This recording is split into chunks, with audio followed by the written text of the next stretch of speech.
first, it is something of a hum that is heard. It comes from the ground, maybe. Maybe it's a noise in the water.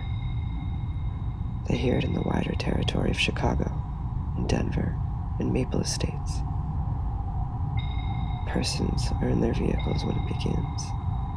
They're at home, in bed, watering down their areas, alive as ever. The sound is nothing much to know.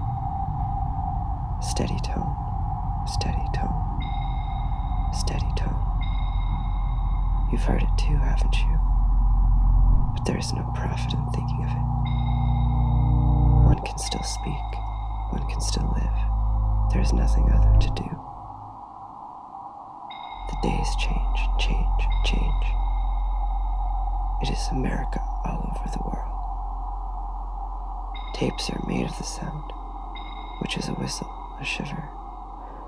It is recorded and stored, studied in rooms lined with baffles, figured at first to be a form of wind, however mild and breezeless. Nothing of music can be attributed to it. It is neither pleasant nor rough. A boy's first syllable merely, unbroken and without consonant.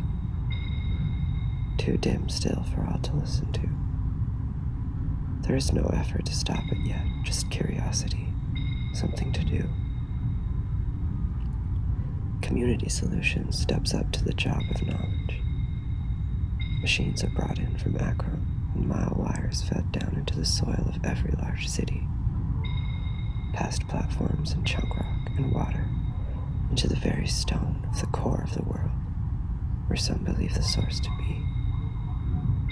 The wires go in and in, gloved girls playing out sections of it from the spool mounted on the truck, their goggles bright under the spotlights.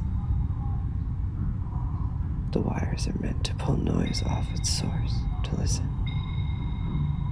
They are thin filaments to divine deep sound, and remain as strings of golden weeds, chopped short as a new and glittering grass, vibrant to the touch. Everywhere in the cities there are these close-cropped clumps of shining wire, circled in fences, monitored by gentlemen with occuboxes, stethoscope, spool, wire. Something should be figured out.